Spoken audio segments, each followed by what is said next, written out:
don't know where the treats at. Is this the passing of the torch, right? Is this what this signifies? It comes down to that front office and what they feel is most important. The champ is here. We touched down from a higher plane. Why you made it here? We always look forward to that week because it was always intense. You know that we ain't coming back. We about to. The man, the myth, the legend, Dante Hall. My favorite player growing up was Dante Hall. I love you guys in the show, but Dante was my guy. Get to dashing because you done on the warfare.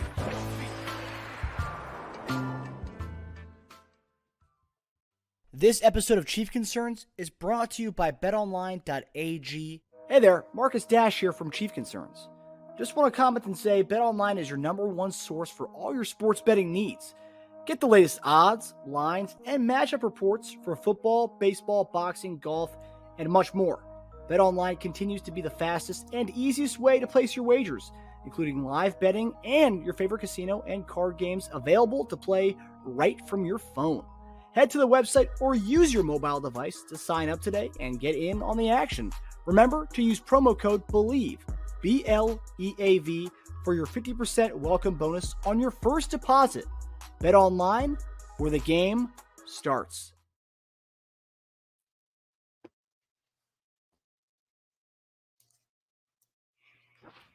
Sorry about that. My mic was off. What? I'm like, what's going on? I did not. Nice introduction there. But yeah, welcome to another episode of Monday Morning Tight End.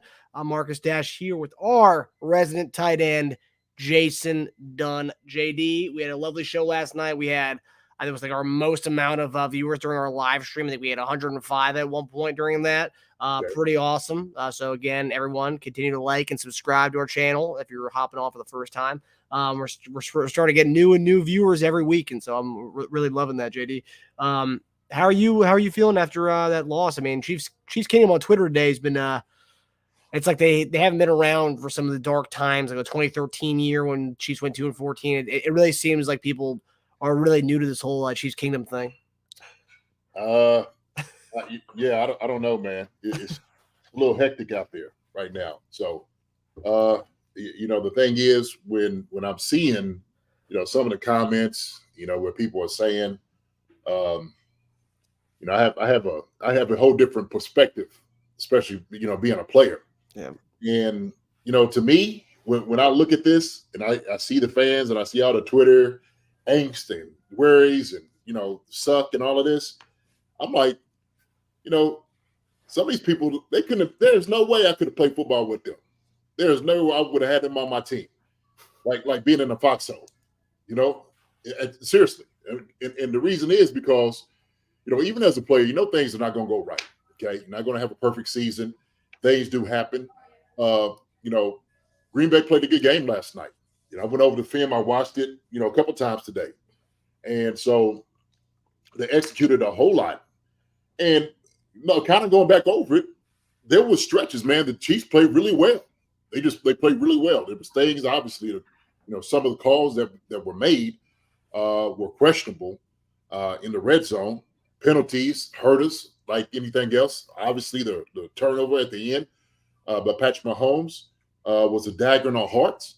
And so, there's a lot of different things. I think that got us to where we are with this game. And so, the Chiefs are still the best team in the AFC, bottom line, period, point blank. And so I get people are upset. I understand that. And there's some things that they should be upset with, but also too, I'm one of those, I'm just a voice of reason and optimism because I see a lot of good things there that the guys were doing that gives me hope. It really does. I'm not down on these guys. Maybe like some of the other people out here are. And like I said, my perspective is coming from a player. When I'm watching the things on the field, execution and plays, I do think there's some really good things there. I do. So, yeah, I think on the note of like you coming from the player perspective and stuff, and you and there's a lot of other guys in Chiefs Kingdom who are former players who become fans. But you do offer a really unique perspective because you are a player. You're a football aficionado. You know your thing about the history of the game outside being, an X's and O's guy. You know the game. You love the game. And you were a fan before you started playing the sport, and you're a fan after playing in the sport and stuff. And I've seen Mark Bowrichter. I think he went on Twitter today, and he said something that kind of got some attention from some of Chiefs Kingdom. And I'm curious to see what you think about this. His tweet here. He said, "It really is amazing to me that when the Chiefs face a little adversity during the regular season, the world is apparently ending for fans." That's what Mark Bowrichter said, your former teammate. What do you think about his comment there? I agree with him 100%. This is a guy that's played the game. We understand this. We understand like it's not the end of the world. Okay, this is the NFL, and so you're going to have challenges week in and week out. You're not going to be perfect every game. You're just not, right? There's things that do happen that you got to be able to overcome. And so when you do have, maybe a loss like this against a team that came out and played a great game, probably one of Jordan Love's best games of the season. Oh yeah. You got to put in perspective. You got to build on the things that you did well. Okay. And then you just got to go back to the drawing board and say, hey, look, let's go back to work, see what we went wrong, see what we need to do to improve, and let's just keep chopping wood. That's what it's about. Keep chopping wood. And so when you're looking at it from in a locker room, that you got to compartmentalize everything that's going on. You have to. And so it's a different, type of dynamic out here. It is just when you're out here as a fan and somebody said today, Holly, she was talking about how sometimes fans can't even really enjoy themselves. And that's what it is. I see that. Where it's like, man, you can't even enjoy a game. You get the loss, and everybody's upset with the loss. But these guys, I do believe we're gonna get it on track. So I just, that's where the difference is when a player's talking about these things, and then you talk about fans talking about these things. And so when I'm saying that, and Bowrichter is saying it's pretty much the same thing, but my estimation is, man, how could you possibly be on a team and you think the sky's falling every loss that you have? And you can't do that. You have to have some type of balance there, right? Yeah, you could be upset. You can have a chip on your shoulder. You could be pissed off of it, right? But you've got to go back to work. You have to go back to work. It's got to be like that week in and week out. My thing is, with the type of guys that we have on offense and defense, all that matters is the end results at the end of the season. And that's winning the Super Bowl, period. Now, if something happens where now all of a sudden the Chiefs may have to be on the road for the Super Bowl and then the playoffs, so be it. Those guys, they wouldn't mind. Obviously, you want better conditions to play in your place. Maybe have a first round bye, of course. Be nice. But these guys right here, obviously, they like, look, you know what? Whatever work we need to do to win, to get this thing done, they're willing to do it, and that's the most important thing. That's the main thing that everybody really has to focus on. And I know that's the focus, especially in the locker room, where everybody's at. I know that.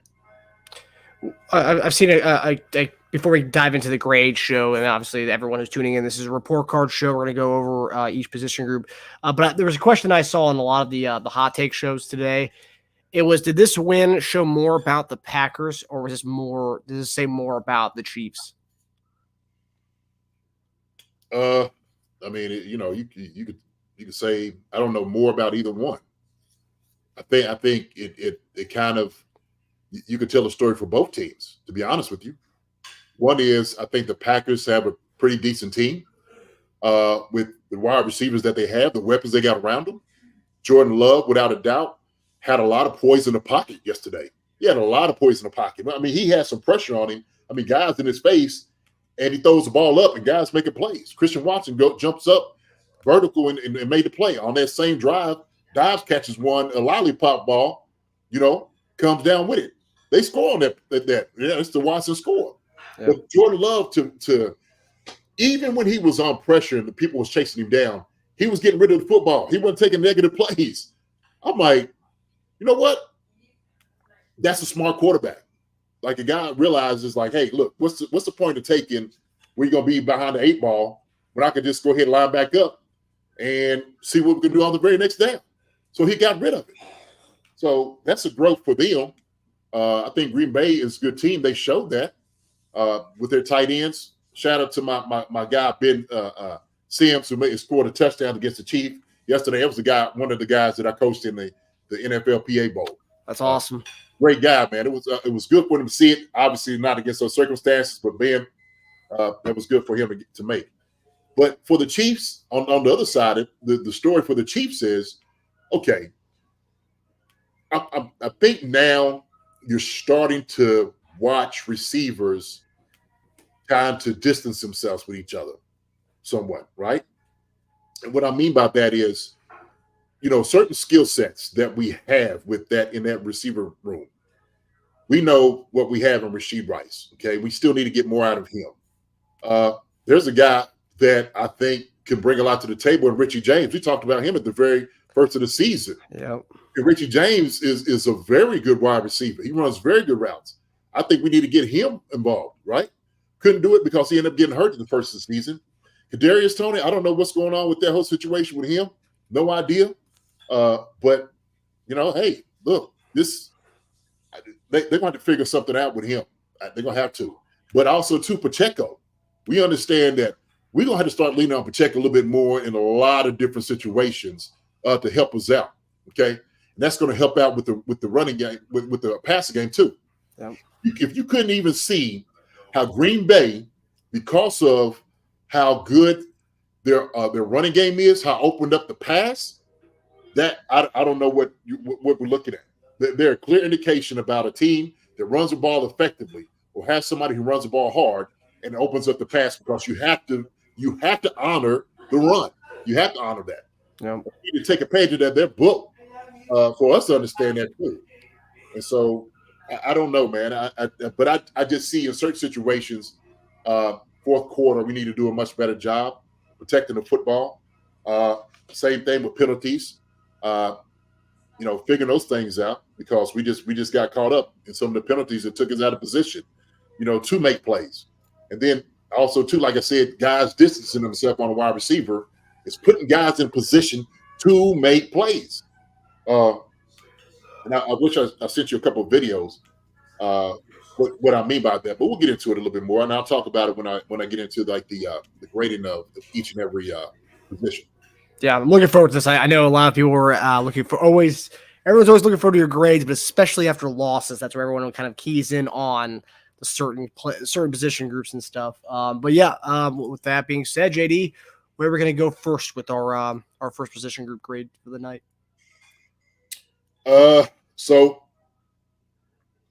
I kind of thought about this, and I'm gonna start with our O-line first. Is actually where I'm gonna start with. Okay. You know what? Let me get my notes over here too to make sure. So, the things I was watching, man, on the O-line, we these guys are built to destroy things. Okay. Watching them carry Pacheco almost to the goal line and watch them carry to the first down. I mean, road grading, the D line, the linebackers shows you what our strong suits are in the O line. We got forceful, physical bullies up front that love to hit guys in the mouth. And so we need to go ahead and start doing a little bit more of that in certain situations to make it easier on Patrick, to make it easier on the passing game, is to run the football. We got the guys up front that's going to be able to do it. So there was obviously there were some penalties on Creed and on Juwan Taylor on the holding calls. And also, too, we had, Wanye Morris that came in for Donovan Smith toward the goal line in the very first part, and we run straight to him, and then he gets beat on the sack also, too, on the pressure. My thing is this, okay? He's going to be a good tackle for us in the future. He's still got to learn the speed of the game, but his strong suit is actually coming off the football, hitting guys in the mouth. Trey Smith up front, Thuney, Creed, Juwan Taylor, you name it. Those guys, like I said before, They just want to just destroy guys.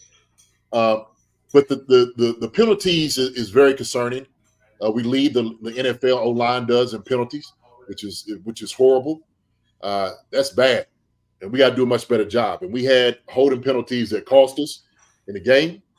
But my estimation, from what the O line gave, I'm going to give these guys a C plus. That's what I gave them. Give these guys a C plus.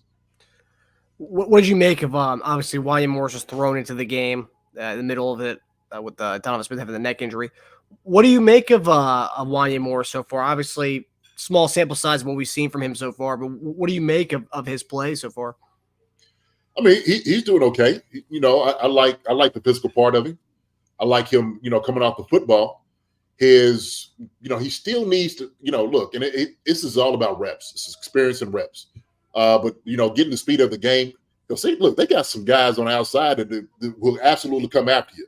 Van Ness, he comes get a sack on Wanya. I mean, that was just like, oh man, come on, dude.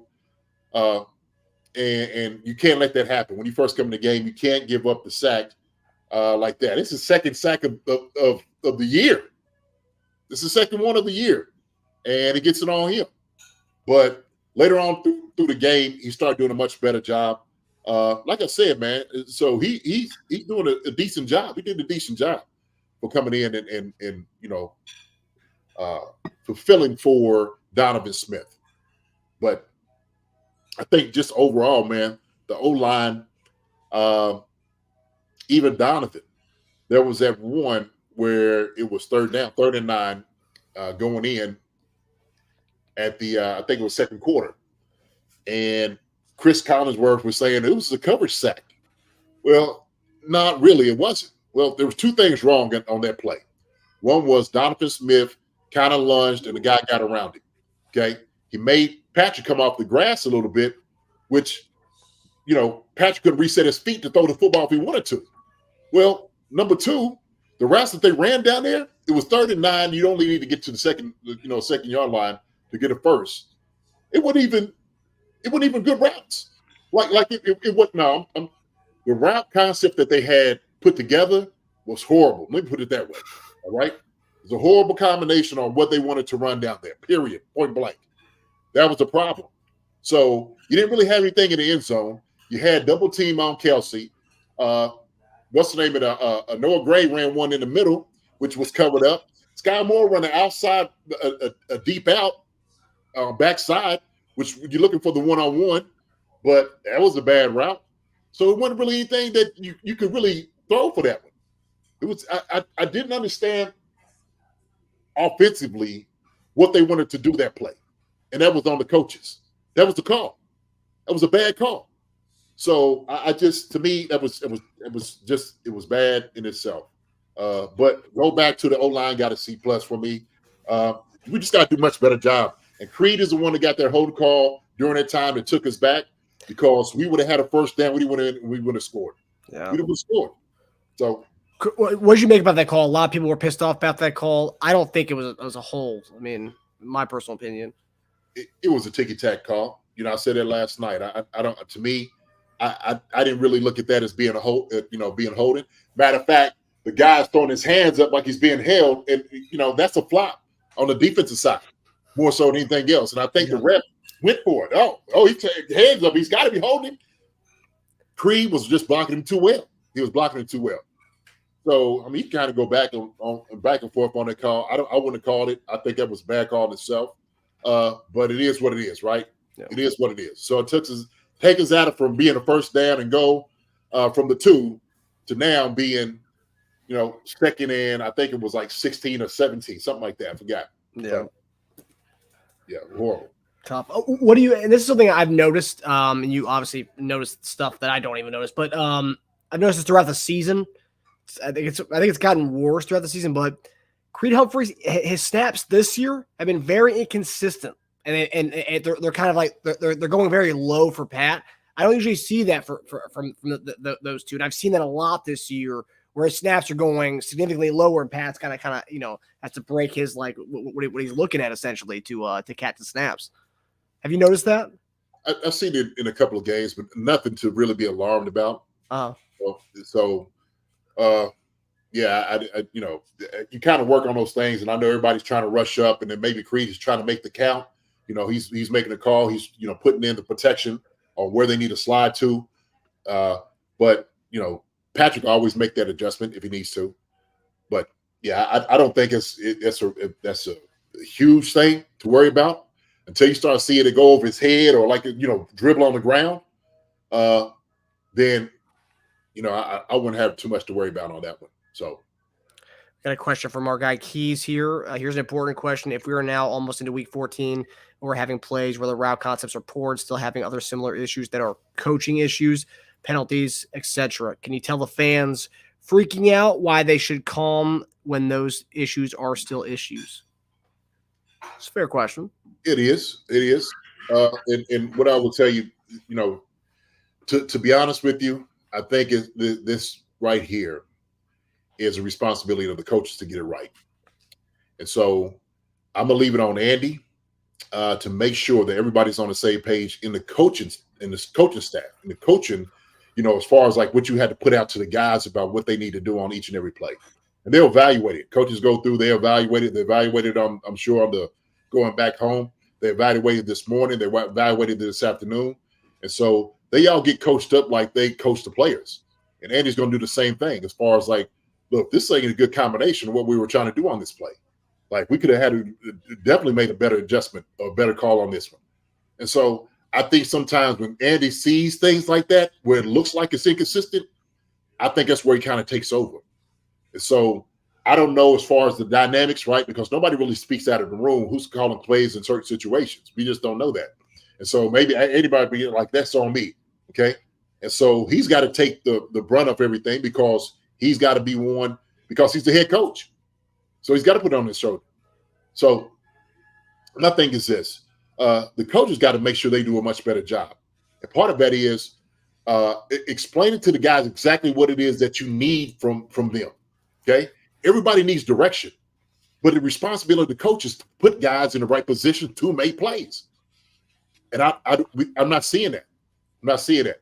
So the thing is, as much as we hear the players and we asking them questions like, well, how come this didn't happen? What, the players are like, well, look, I don't know. All I could do is I could just run the play that's being called.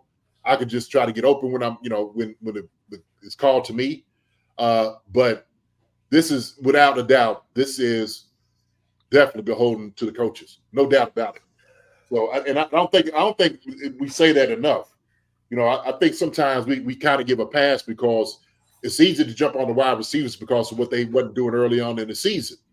But then when you start getting over here a little bit later on in the season, these things come into the coaching. Now, I'm gonna be honest with you. This is exactly what Al Saunders and Larry Kelce was alluding to, and they talked about the coaching.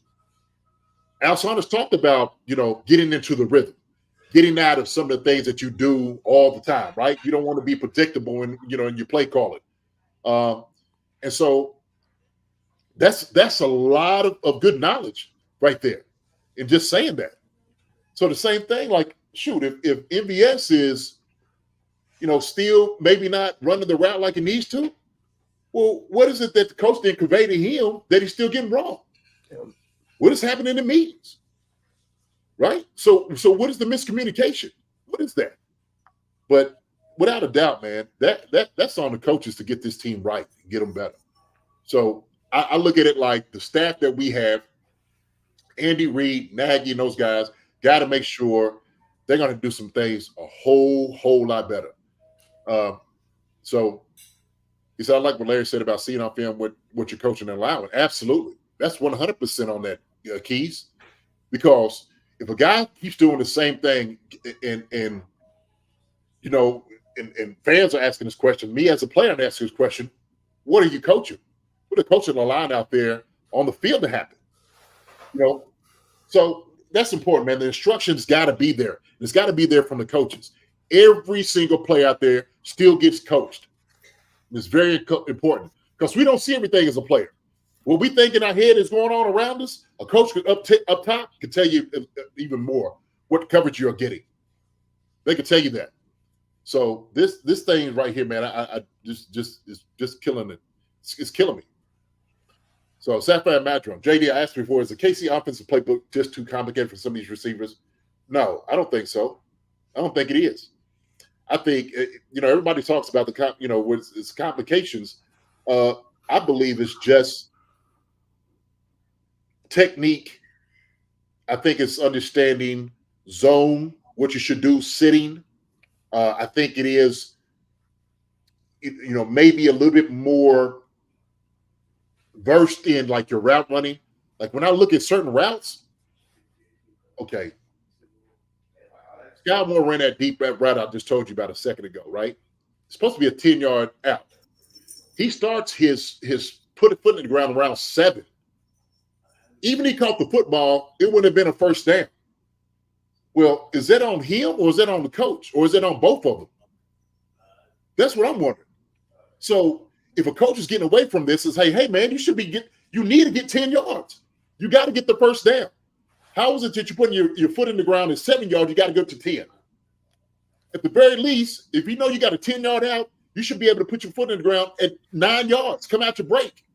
Set the guy up with your head. All right? Give me something inside, then come outside hard. Right? Or run on the DB's toes. Push him to get up to 10 yards, and you go out.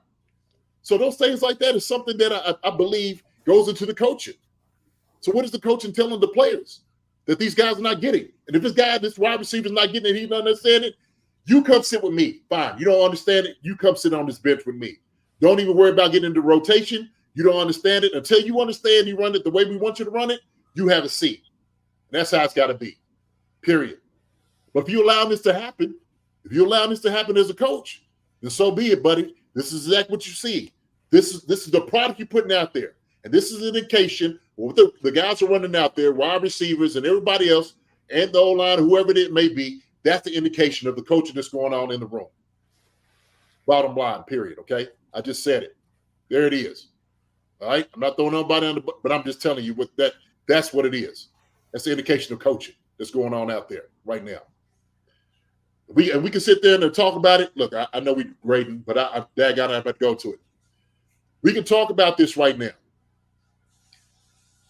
We have to be real with ourselves and understand that, yes, there was an element there that EB gave to that room as offensive coordinator, running back coach, he gave an element to the room that he wasn't going to allow certain things to happen. He just wasn't.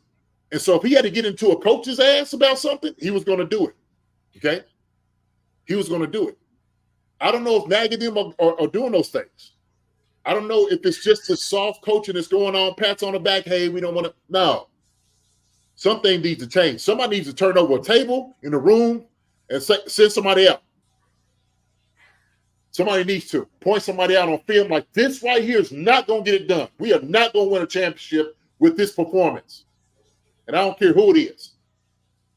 And I don't give a daggone if you're making $50 million or you're making $1 million. I don't care. For $500,000. But right here, what you're doing is not okay. It's not. And sometimes Andy has to go in and tell the coaches the same thing too. You want job security? Get your guys right. You coach them up. That's what you're supposed to do. Coach them up. Because that's embarrassment right now, some of the things that's going on out there on the field. Right? It is. I'm sorry. I just had to say it. So, yeah, everybody with them. No, the blame goes all around, okay? And I'm not saying these guys are not getting better, all right? But we just need to see a little bit more progression in what we're seeing, right? A little bit more progress in what we're seeing. So that's where I'm at, man. Keys, look, y'all got me all twisted up, man, sitting there talking about things, but I'll get back into it.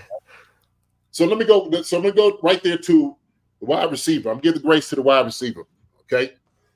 All right? It's some of the stuff I wrote down. I said, it would be ridiculous to put all the blame on MVS, Sky Moore, and the wide receiver core on these things. All right? Sky Moore made a couple plays. There's some things he's really good at. I don't really need to see him outside unless you're running a comeback or something out there, or it's going to be like a quick little slant. or it's going to be a wide receiver screen. Other than that, hey, man, play design for a reason, right? God love it. Sky Moore is every bit of 5'9", 5'10" on phone book, on the phone book. I'm sorry, on a phone book. That play should be to a guy more better fitted and more suited like Rashid Rice, okay? Maybe a more better fitted receiver like Travis Kelce. I would even say MVS, maybe, or Justin Watson on that play, right? Not a bad play. Not a bad play. That pass got away from Pacheco on that one. Got away from him on that one. But it would help out to get a guy that's going to be able to go up there and compete with that catch, right? And that pass. I just, for the life of me, I'm not understanding some of the personnel decisions on this. I just don't, and that's coaching too. Personnel decisions. But Rashid Rice made some plays, got some catches, got up the field. He needs to protect the football. He needs to protect the football. It was twice. He almost lost the ball. Matter of fact, he lost it twice where the ground came out.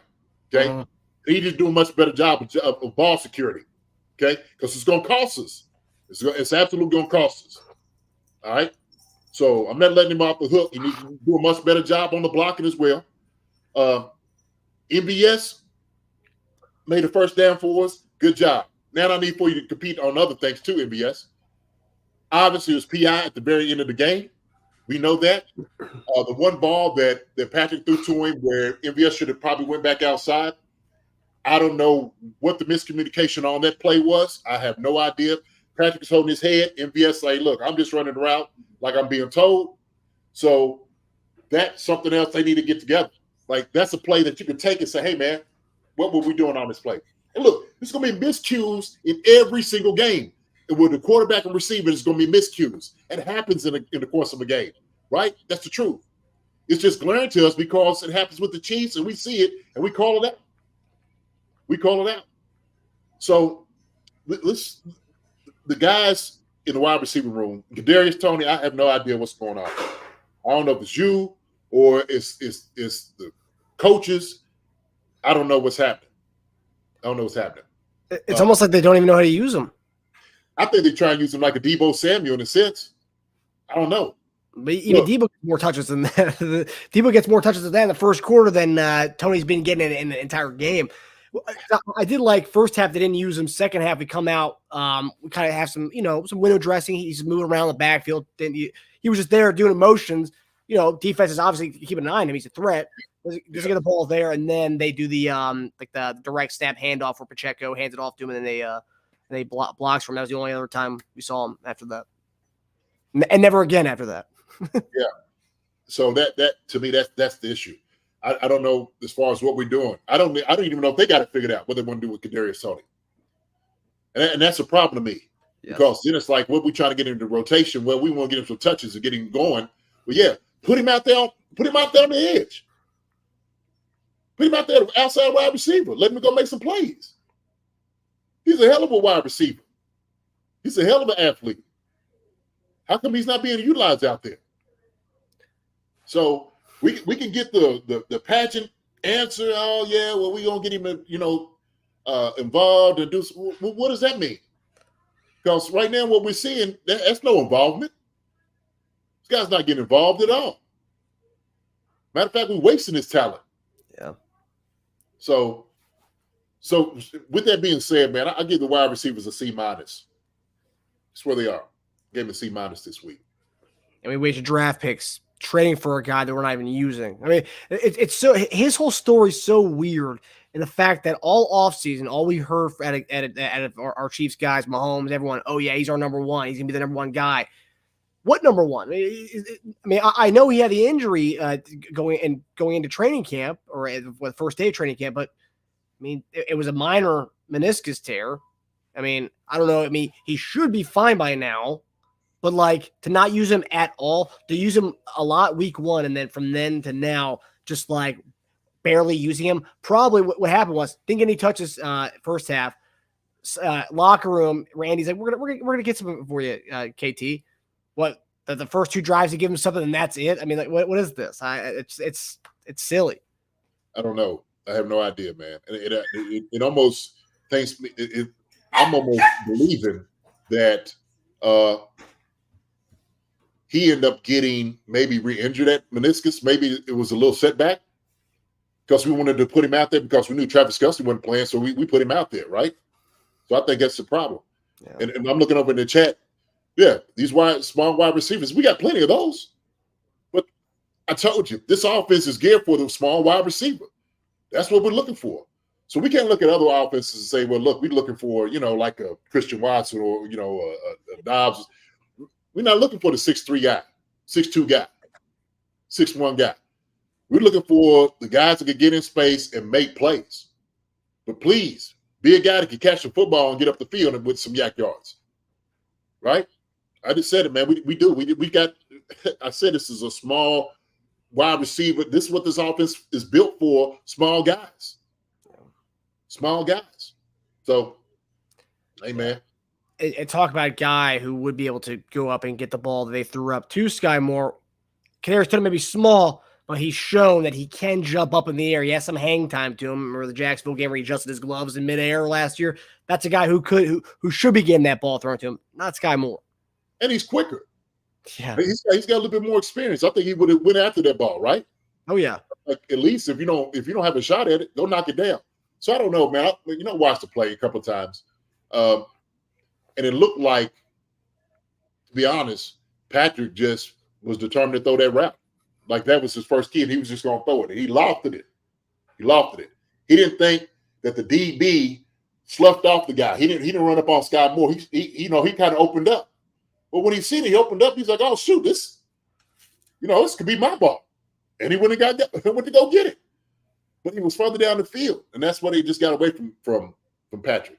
Patrick, if he had it back all over again, probably could have back-shouldered Sky Moore for that throw. Really, I think that's what he actually said after the game last night. Oh, did he? Oh, yeah.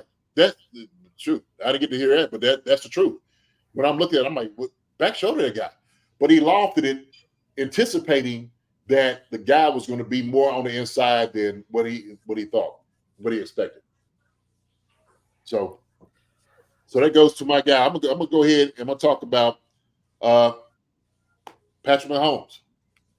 Okay, talk about a fearless leader. I thought Patrick did a pretty decent job last night. He made some plays with his legs. I think he started getting the ball out of his hands a little bit earlier on some of the plays. There was times he held the ball too long in his hands. There was. And I've said this before, we see it when those guys in their heads got to realize that Patrick Mahomes he's going to hold the football. He might get to the outside frame on you. Juwan Taylor got the holding calls because he didn't realize that Patrick Mahomes got to the outside. He tells the guy's jersey because the guy's trying to disengage to go get Patrick Mahomes, right? That's what he's trying to do. So sometimes, man, the integrity of what we're trying to do, man, gets hurt with our fearless leading holding the ball too long in his hand. It's the reality. But he'll go and make brilliant plays because he's a brilliant quarterback. But Patrick, there's things he's got to do that could put him in a better position. Like he can't make that bad throw at the end. He can't do that with the interception.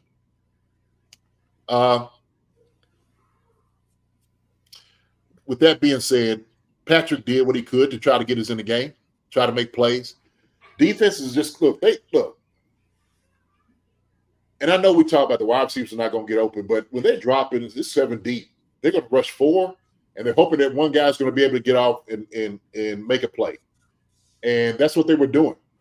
That's what Green Bay was doing. They weren't really running any type of pressures. They was bringing 4 guys, maybe even 3 sometimes. And they try to make Patrick figure it out. It's like, okay, you figure it out from here. All right, we're going to cover all these guys, double your main guy, Kelce, and look to see if all the other guys around you are going to get open. And we're going to see if you can make some magic happen and fit it in the hole that only you can do. They made it tough for him. And that's what he's going to see for the rest of the year. That's what he's going to see. So he's been seeing it for the past few weeks. It's almost like when they decided when Tyreek Hill wasn't going to be this deep, we had two deep safety look, so deep that all of a sudden we had to figure it out because it's like, oh, they playing us a lot different than they playing everybody else. And Patrick was thrown off a little bit there, right?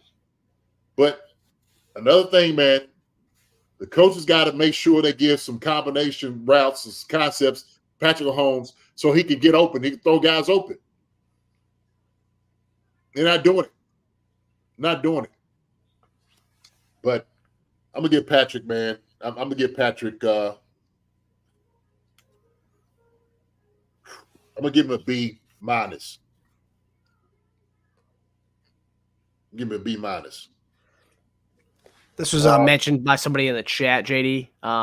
It was talking about what Keyshawn Nixon, the guy who ended up picking off Mahomes yesterday, what he said after the game, how he knew that was coming. He said, quote, "We were watching mannerism tape earlier in the week, and Mahomes tapped his knee, and they put 2 off the ball, and I'm like, oh, I've seen this before. I knew he was gonna run it, and he ran that play." Tendencies. That's what film study does. That's exactly what it does. Look, the Chiefs offensive staff, they got out-coached last night. Got out-coached. And when you watch it, you can see it. You can see that they knew they had a game plan that they wanted to execute, and they did it.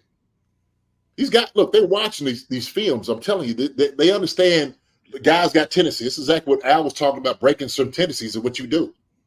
Why is it that we get all the way down there to the red zone at the 5-yard line, 1st and 5, and we daggone throw the football? We try to play action for what? We ain't even ran the ball to play action. Nobody fell for that. Linebackers didn't even fall for it. You know why? You know why, Marcus? Because we didn't even establish the run yet. We ain't even established the run. Oh, I guess we're fooling somebody, though. We don't fool somebody. How about this? How about we throw it on 1st and 5? You mean like the under 100 other times we've done it in the past? The teams know this is what our tendency is? That they're not sucking the linebackers up on the fake? Come on, man. It's horrible to me. That's horrible. That's bad. That right there is bad. It's not putting guys in a position to win games. That's not putting guys in there to win. It's not. So, a lot of what I'm gonna be talking about today, man, is just I think it's a failure in the coaching and the direction. Definitely, especially in the red zone. There's got to be much better calls than that. Would you call it complacency? Complacency for sure. And we get on them because they are creative, okay? But it's almost like if we're not creative, then it's like, well, we don't even know what to do. We don't know where to go with it.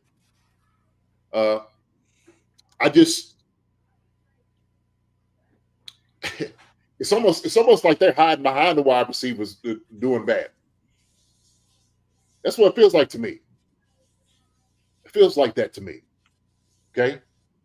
But I don't know, man. But there was some coaching. There was some coaching, definitely some bad calls. What we wanted to do. That 2-point conversion call may have been the worst of the night, actually. There was a lot of bad red zone calls, but that 2-point conversion call specifically stands out. Something that was just, unreal. I don't know. Unbelievable. I'm like, all the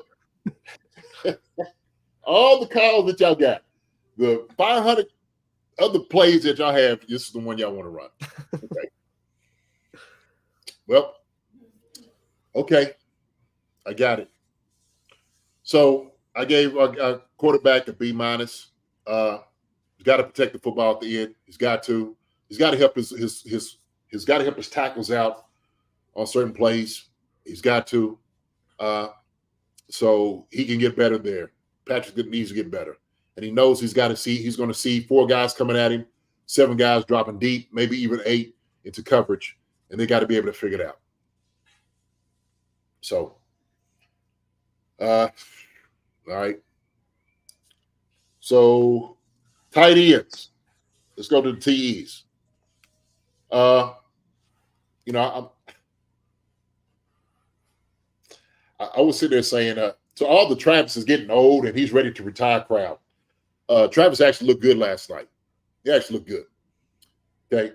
Got open some plays, and obviously they was going to, double team him in certain situations. But he looked good. So this whole missing a step, he's slow and all this, I'm not buying it, man. I'm just not buying it. I'm not buying it at all. He's still making guys miss. Okay.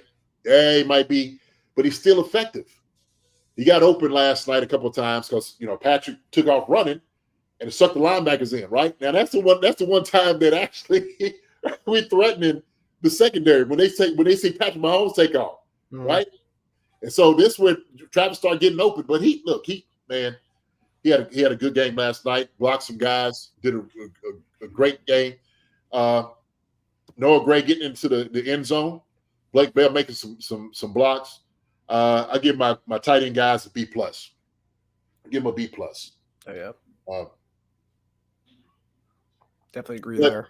But, here's the thing, man. We know for the rest of the week, the rest of the year, Travis Kelce is going to get double teamed, and everybody else around him's got to figure it out. Everybody else got to be dynamic. They got to. This is what it is. So we got to hear week in and week out that Travis is getting, slower. He's ready to retire. Taylor Swift was at the game last night. Wrote him a love letter, say you need to retire after this year if you don't win it. All these different things, right? But man, the reality is, man, the Travis is still as killer Trav. It's killer Trav out there. Okay. But yeah, tight ends get a B+. RBs. Go ahead. I'm sorry. No, I said I agree completely. Yeah. So now we're looking at running backs. Okay. Looking at the RBs. And Isaiah Pacheco, man, is an absolute dog. That joker right there, man. What I'm telling you, if you could just take a little bit of what he had and just put it to everybody else out there on the field, the Chiefs will be undefeated. Okay, and that's all positions. But this man comes in, and there's no quitting him. He's all heart and passion. He's trying to make a play. He did a good job running the football last night, masterfully. He's seen some holes and hitting them, and he's getting better. We get better when we run the football with Isaiah Pacheco. And for some reason, we still not figuring it out. Thank God we're starting to figure it out on 3rd and short. Run Isaiah Pacheco for the first down. Thank God. Starting to figure it out second half. Run Isaiah Pacheco when we're down in the goal line. Thank goodness. Kept us in the game. Scored a couple of touchdowns for us, or in the position for it. And that's the thing about it. You got to run Isaiah Pacheco. 10 is going to get you where you need to go. That's bottom line. We need to stop trying to fool people and teams by passing and play action, and if we're not running the ball. Run him effectively, and then that's how it opens up the pass. Help the wide receiver group up. Help Travis Kelce up. Help Patrick Mahomes up. Help the offensive line up. You know how you help him out? Run the daggone football with Isaiah Pacheco. How about that? Nagy, Andy, I don't know who it is that's making that call. Somebody needs to go ahead and make it. Period. Point blank. We're a much better offensive team when we run the football with Isaiah Pacheco. Much better. We can see it. We see the success. It opened up some of the guys on the back end, sucked in the linebackers when we started running the ball second half effectively. Oh, guess what? Why that worked? Oh, because we are running the football down your throat. Now the legitimate threat running the football. So Coach it. Make better calls, fellas. Better calls, gentlemen, please. Okay. CEH came in, make a couple calls. Yeah, he did. Yeah, he played good. He played terrible. Played good. Right? He gave us something. That's all we need to see from CEH. Give us something. Positive yards. Well done, CEH. So I'm gonna give my guys, man, a B plus at running back. B plus. B plus.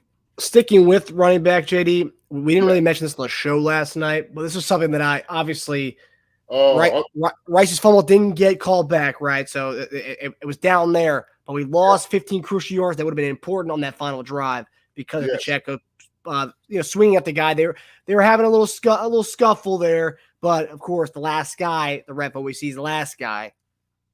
What do you make of that?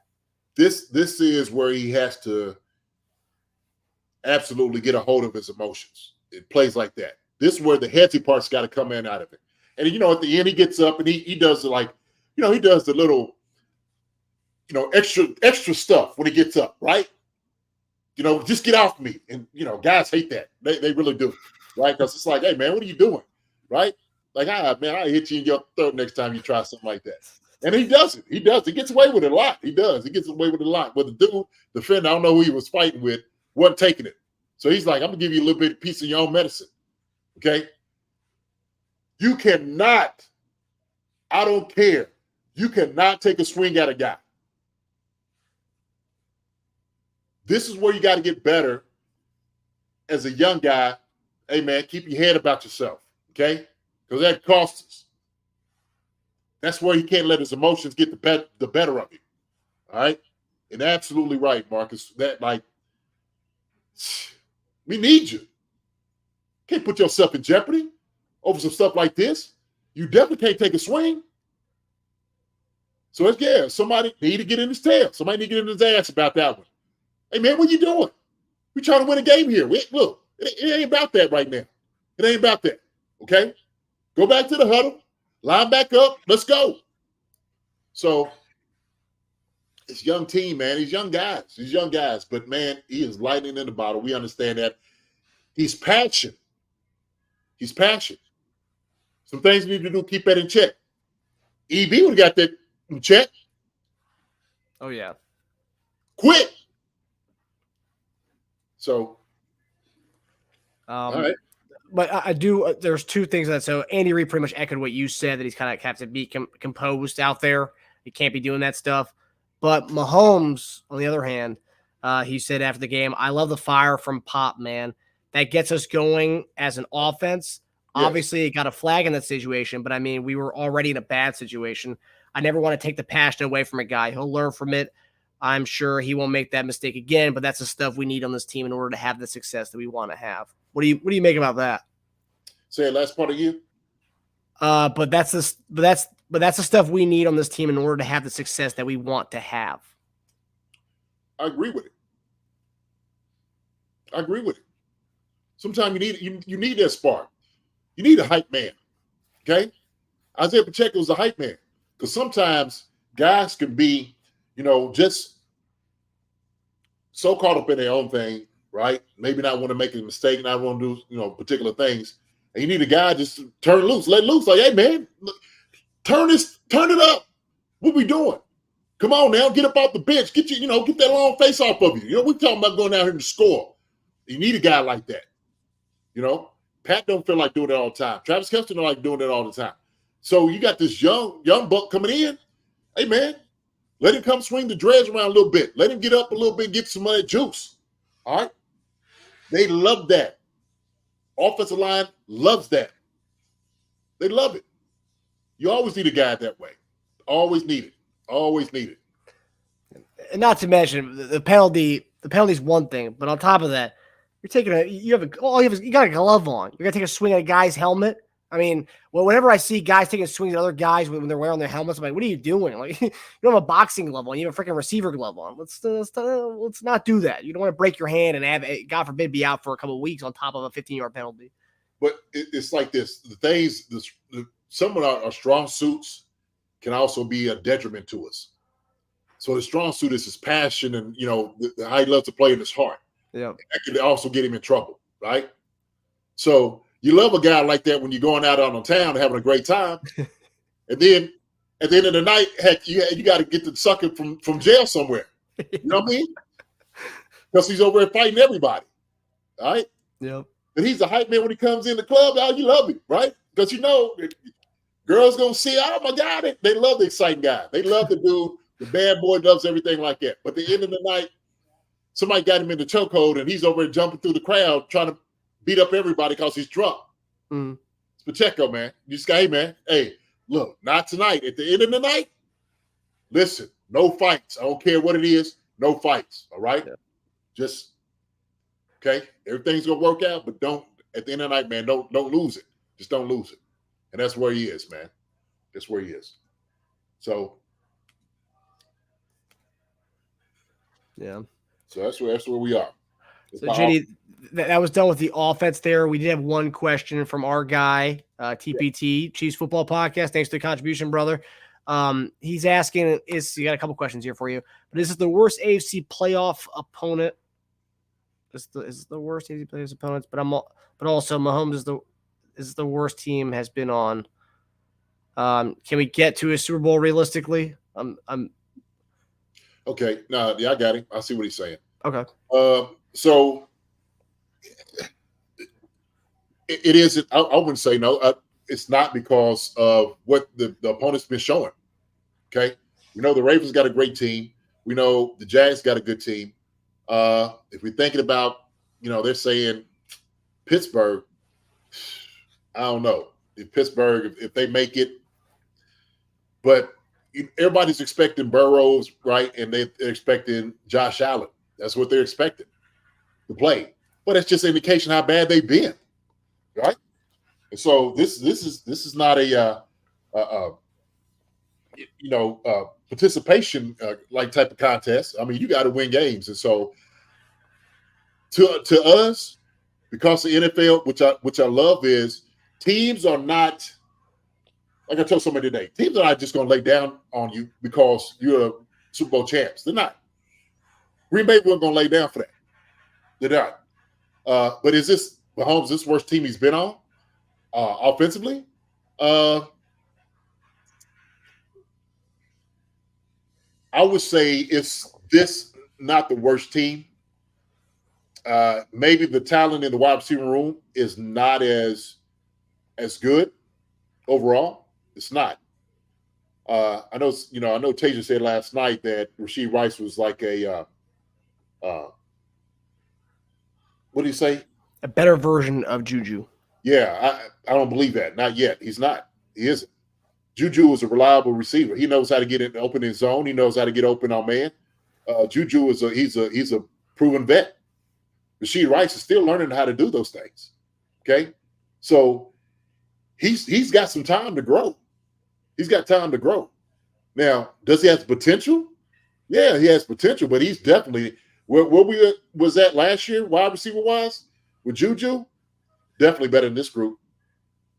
Definitely. And that's why I was hoping when McCole Harmon came back, I thought he was going to be the guy that was going to be that answer for us. That's going to be our spark. Now he has the thumb injury. And almost like we didn't know how to use him either. He gets here and then it's like, okay, he ain't been gone that long. That's sucking nose offense. Has it changed that much? Has he forgotten everything? Maybe the offense has changed that much. Is why we're having so much difficulty on offense, JD. It could be. And that's a good question, Marcus. It could be. But you know what? There has to be some carryover. Okay, because Nagy was there. And this is Andy's offense. Yep. Okay? This is Andy's offense. You can have your wrinkles all you want to into it, but this, no doubt about it, this is Andy Reid's offense. Okay? So, but the guys we brought in, hey man, look, it's not looking the same. So could we say it's the worst team he's been on? I don't know. They're not the caliber guys that we're used to. Okay. As far as like knowing that we got a number one legit wide receiver. We don't have legit. Rashee Rice has made his way into being the number one wide receiver. Before then, the first 8-9 games, we didn't know who it was. They had no idea. And I would even say, I'm going to legitimately say this. even Rashee Rice, a lot of his plays was coming off screens and little slants. He wasn't running that deep down the field. Yeah. He ain't getting open. Let's just be real here. Let's just be real. He ain't running no basics. He ain't running no zone. Like he caught that one ball last night. He dropped one, which he should have kept running. I don't know if you remember that. He ran a slant from the outside. Oh, yeah. If he's running full speed, keeps running, he might go hit his head on the goalpost. And he's running tenderly. You don't run like that. That's a slant route, man. You're supposed to go in there with daggone with your pants on fire. Scarred like nobody's business. That's what Patrick's expecting.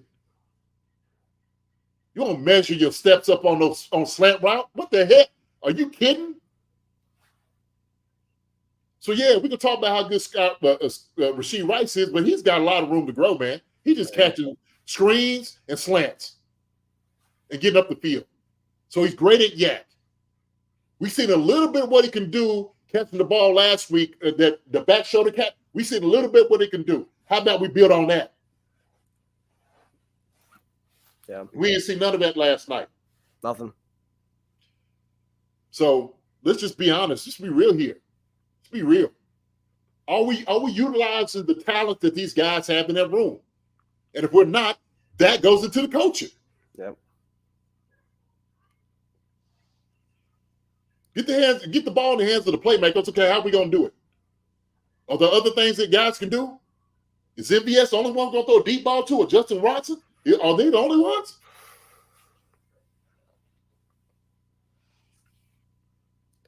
I hope we get Richie James involved a little bit more, because he can get into those zones. He understands how to read those things. He's a guy that we can utilize into like that mid-range, deep-range pass. We can definitely use him for those things. Yep. We just got to be able to throw it. He also showed some juice in special teams last night too. Yeah, I told you, man. He was our quiet guy coming in. I liked him a lot. When I went there and I evaluated his film when he's at San Fran in New York, I'm like, this guy right here can play some ball. Oh yeah, you need a guy like that, a smaller guy that can actually catch footballs, get in windows, and understand how to get open and get separation. He can do that. He can do that. So. That guy can be pointed to. You can point to that guy and say he's the reason why Daniel Jones made $40 million, made that big contract, $40 million a year. He's one of the reasons why. He's the reason, one of the reasons, no doubt. So yeah, man. So I get it. I get it. Todd Tofree, hate that Andy is quick to settle for 3 on 12, 14 play drives. Those are wins for the D. Go for team throats, no doubt. Got to have some moxie. You have to. You got to drop the cojones at some point. Shoot. And the thing is, our defense is so good. You're like, hey, put it on him. They've been showing it all year. Not that they played a good game last night, okay? Because we'll get into that. I'm gonna go to the second half of this, okay? We're already an hour in, man. I had no idea we sitting over here and we talk. We ain't even got to the defense yet. I'm gonna be real quick on the defense. So this is what I'm gonna have to say about this, okay? The Packers used the tough running skills of A.J. Dillon to open up the wide receiver routes, and it was there all night. It was a tough assignment for the linebackers. So I'm going to start with the LBs first, okay? Obviously, we lost Drew Tranquill, okay, which was a heavy blow for us last night. But I would say this, man. Hats off to Cochran coming in and stepping up, man. That sucker showed me something last night. He's a daggone good football player. He's a football player, right? May not be as good as Tranquill in the passing game. I even said this. If you had Cochran and Tranquill put together, you're going to have one of the best linebackers in the league. I'm telling you. When I watch Cochran and what Drew Tranquill doesn't do well is post and disengage. Cochran did a hell of a job last night. He started settling in the second half, right? I know it's a tough task, him coming in, calling the plays and trying to get everything right. That's tough to do. That is tough to do. But You settled in. I know Spags going to say, listen, man, look, just make the calls. Get the calls in there. Get them out fast so everybody can adjust. All right? Once you get them out, then just play. And he started doing that. He was making plays in the running game last night, okay? A lot of the problem was coming in. Daggone defensive tackle half the time was on his daggone lap. There were some guys up front getting their asses kicked. Seriously. There were some guys getting their asses kicked up front. Sorry, I need to be cussing using all this. Apologize, but I'm just calling like I see it. And it was horrible. Heck, matter of fact, they exploited it when LaFleur called hurry up offense because he seen that Chris Jones is on the sideline. They knew this. Based on when Chris Jones comes out to get a blow, they said, we're going to run a hurry up offense so Chris Jones doesn't come back in. That is masterful coaching right there. That is brilliant. That is brilliant playing. When I seen that, I'm like, oh, shoot. That's why they run a hurry up offense. Because Chris Jones ain't in the game. They're not going to let you substitute. And if he substitute in the play, we'll just take the penalty. So we're going to win either way. They had to call a timeout on one of them, okay? But they seen that Dickerson was in the game and Warrington was in the game. They said, run this sucker back. Run it again. Get up on the line of scrimmage. That's a heck of a job right there, coaching. That's when you sit there saying, we're going to use this to our advantage. Let's do this. Because that's their tendency. That's their tendency. I would have loved to see a little bit more pressure last night. I would have loved to definitely see a little bit more pressure. Maybe Spags took a little bit of that out because of Tranquil being out. I could see that. I could see that part of it. But linebackers, Willie Gay, decent job. Man, we were dogs chasing cars all last night from the linebacker position. Dogs chasing cars. You know why? Because an effective running game with Dillon, A.J. Dillon. Effective running game with this Packers offense. And guess what you had? You had the linebackers on skates chasing everything he was doing. Tight ends were getting open in the flat. They were getting open behind them. Christian Watson were running basics behind them. You name it. Heck, they were doing it. You know why? Effective running game, Marcus. Yep. They actually work. It works. So I gave my linebackers, Cochran coming in, playing a good game. I gave these guys a C. That's why I gave them a C. Okay. And a lot of that is Cochran just coming in and doing the job that he did. Yeah. Okay. But we were dogs chasing cars all last night. We didn't know what to do.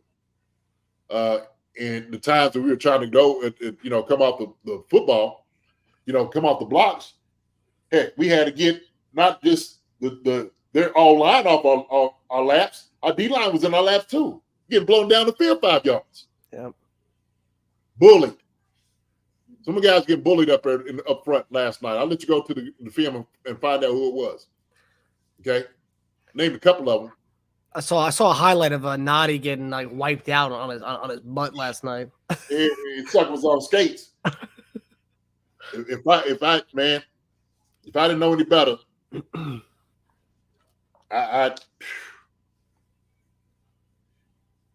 Noddy got to do a much better job of that, man. Taking double teams. Chris can't do it all himself up front. That's a fact. That's a fact. If you come in and you're the reserve guy, you can't be the dude that's getting your tail kicked. You get double team, make a pound. Don't let them go second level, get up on our guys. Don't let them do it. So our linebackers, I gave them a C. D-line, said it, getting their tails kicked. I mean, almost like some of the guys look like we owed them lunch money.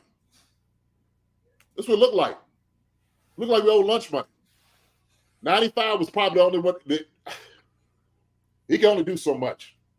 You know what they were thinking too? Hey, If Chris Jones lines up wide outside as a defensive end, chip, double team, that's what we need to do. Let everybody else win one-on-one. How about that?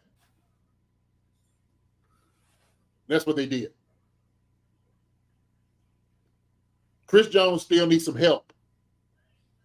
He still needs some help. What did you see from Amenahu last night?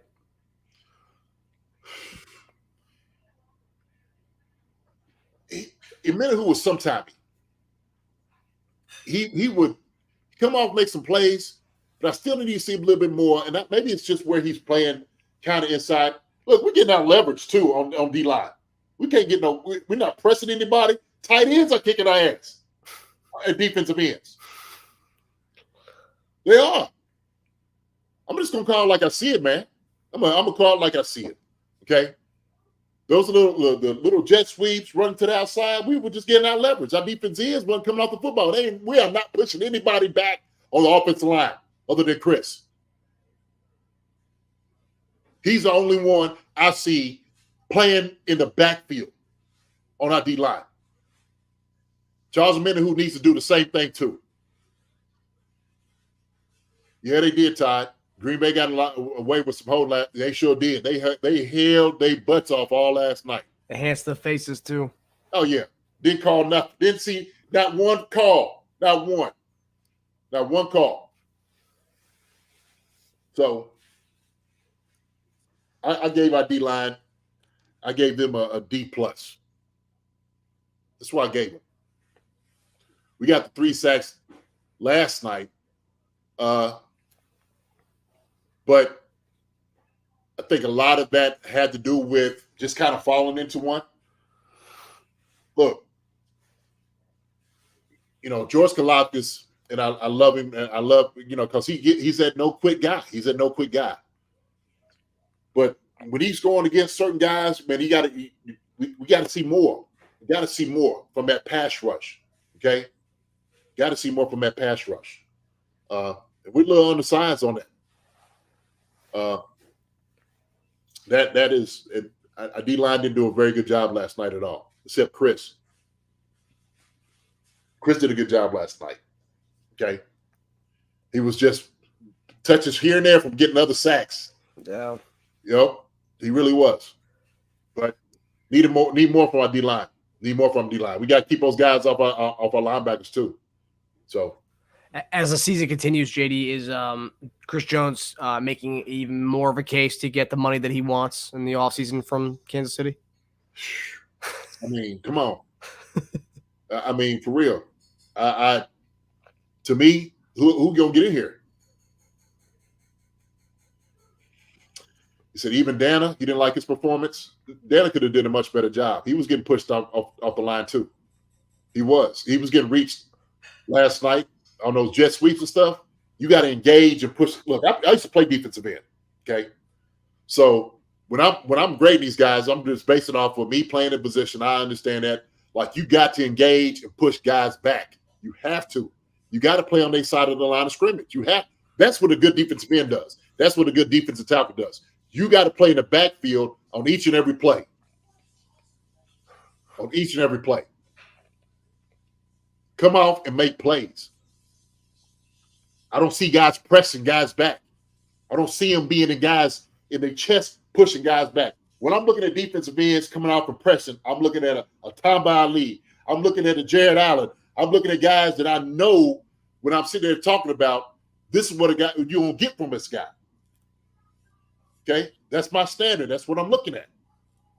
So we could do a much better job. They didn't do a very good job last night on D-line. Could have did a much better job. Secondary, okay?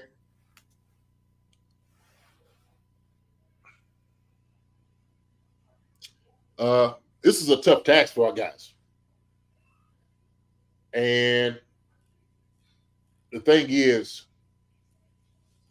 when you have a receiving core, this is always going to be the hard task, is when you have 3 or 4 guys that can catch footballs like Green Bay does, you start seeing where some of the weakness comes into it. Okay, we know Steve's gonna get his guy. McDuffie's gonna get his guy. Then you start looking at, Watson, Williams, Connors. Who else is going to step up? It's the question, okay? And Christian Watson, Dobbs, those guys, they was making plays last night. Reed, you hear their name all the time. Yeah. You were hearing all game. Christian Watson, that one he made, that snag he made in the end zone, my goodness. And I know everybody's like, how come we don't have receivers like that? How come we don't have guys? How come we have receivers like that? Well, he's giving them a shot. Jordan Love was throwing the ball up and said, my guy's going to be better than your guy. Make a play. Dobbs made that. Watson made that play last night. Watson had 2 tubs, 2 TDs. One of those, I don't understand what the coverage was. It looked like came down, and they was bracketing guys. And then we left him open in the middle.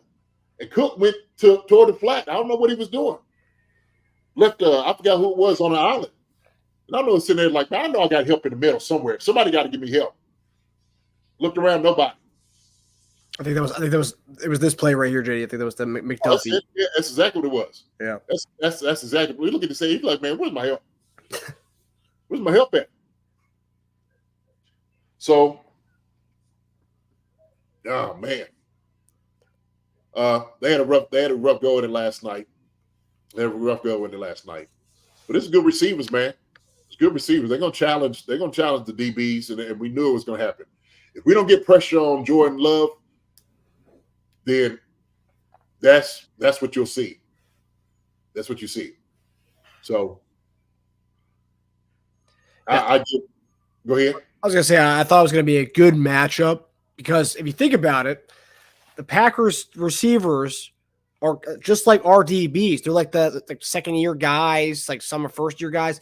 It's like pretty much the receiver version of what we have in the secondary as far as having all these young DBs and stuff. And I thought it was going to be a good match, youth on youth in this one, but we came up a little bit short in the head-to-head.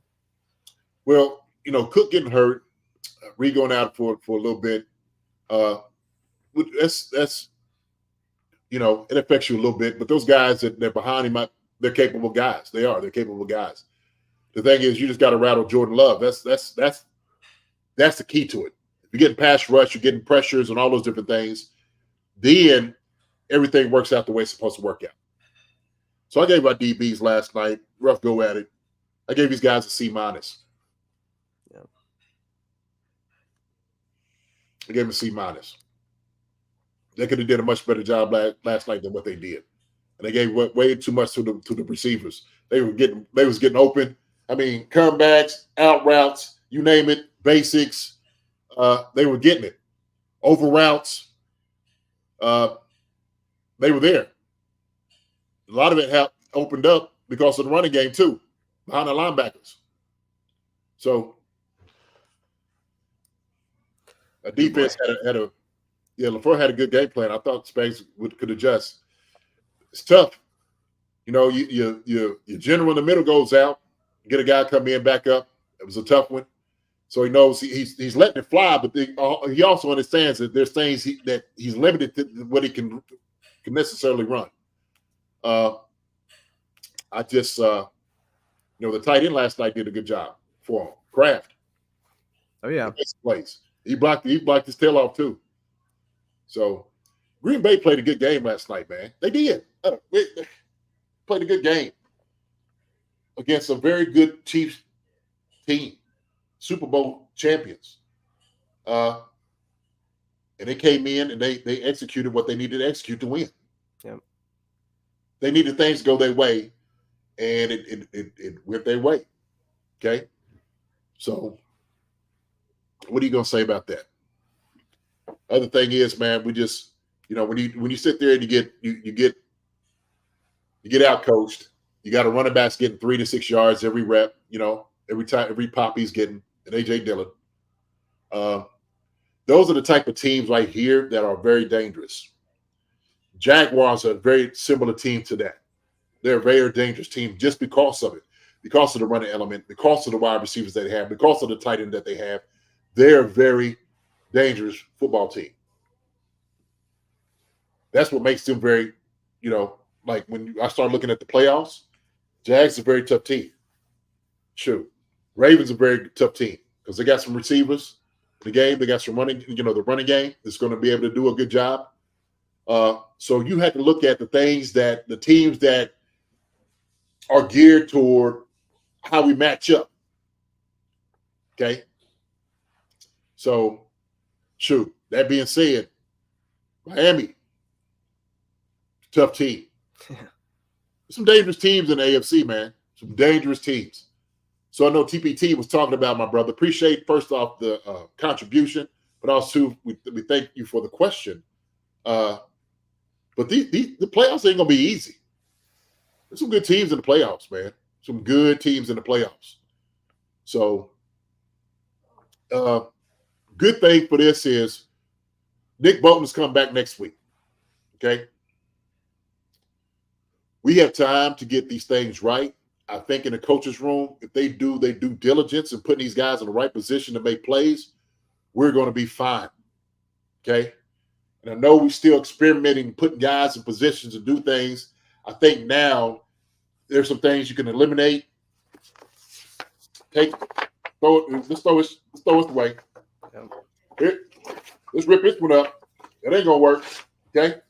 And I think we're starting to get down to like where we need to be offensively with some of the things I do. I know they look pretty. They look pretty.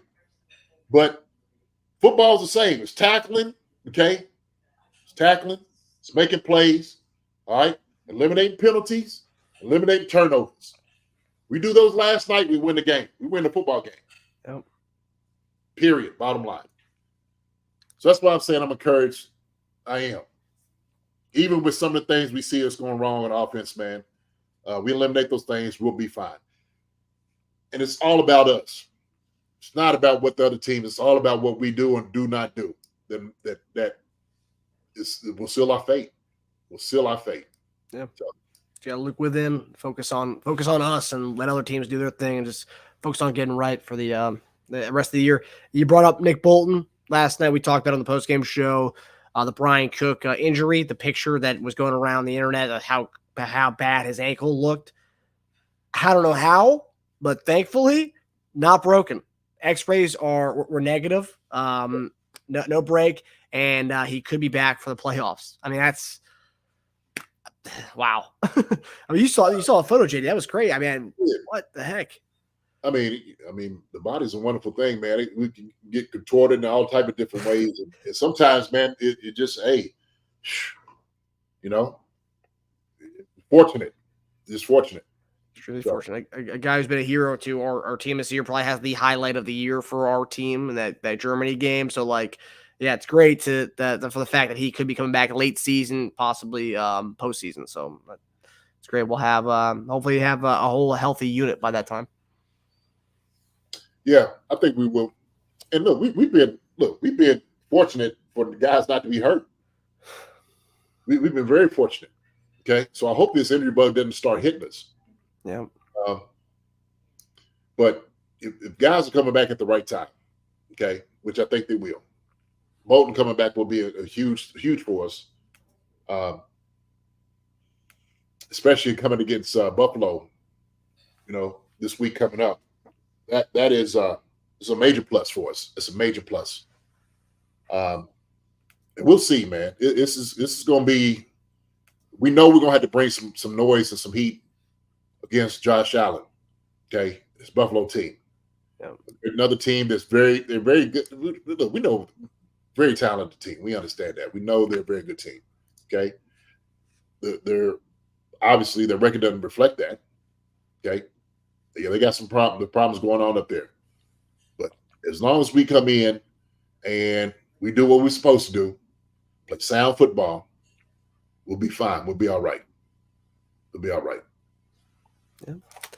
And on that note, we're going to end it for the night. Guys, we'll be back on Wednesday night for our weekly preview of the Week 14 game.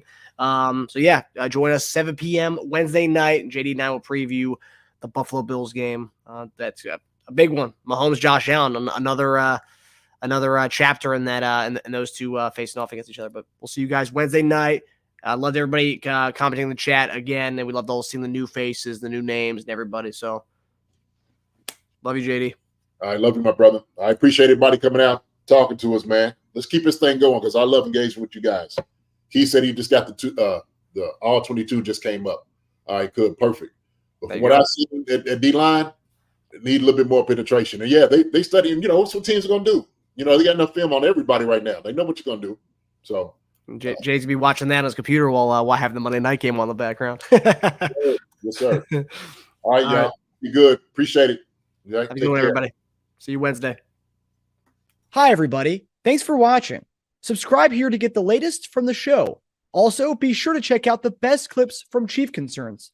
And if you prefer to listen to the show, subscribe and follow us on Apple Podcasts, Spotify, and anywhere else you get your podcast.